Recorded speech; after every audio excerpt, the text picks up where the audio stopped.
Yeah. Well, Brian and I grew up together, and we went to college together, and moved to LA together.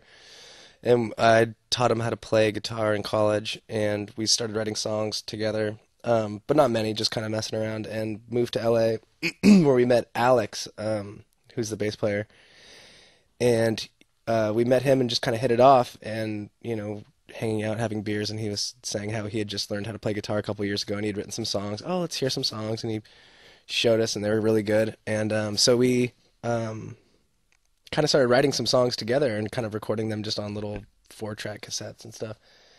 And and one of our friends, like a mutual friend of all of ours, her friend was having a art opening, like a gallery exhibit or whatever, and wanted to have like a party for it. So she wanted to have us play. So we agreed to it, and then kind of realized like, oh, well, what are we gonna, we've never played for anyone before, so um, we should maybe try to get some other musicians or something like that. And then like it just so happened like 2 days, 3 days later, we were out at a bar, and this girl was, hanging out with us, and we thought she was cute or whatever. And so some of her friends came back to our house, and we were drinking more, and ended up bringing out the guitars. We had a little keyboard set up, and she started playing the keyboard, and we're like, oh, she's like pretty good. Like, oh my God, we should ask her to play with us. And so she had a friend that was a drummer, and so that became like the very first incarnation of Irving, which was in I think '99.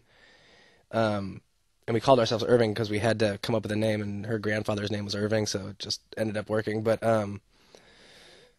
since then, but after that show, people really enjoyed it and thought it was really good, and so kind of suggested that maybe we like rehearse and come up with some more songs and start playing like real like live rock and roll gigs, as opposed to just like a art opening for a friend. So we took a few months and we did that, and then it still wasn't very serious until we actually started getting some paying gigs that were really good, and people started coming to the shows. So we figured, all right, well, we better either just kind of keep it silly or whatever, or really take it seriously. And so we started that probably in 2000, 2001, and we had a bunch of songs, and so we decided to put out a record.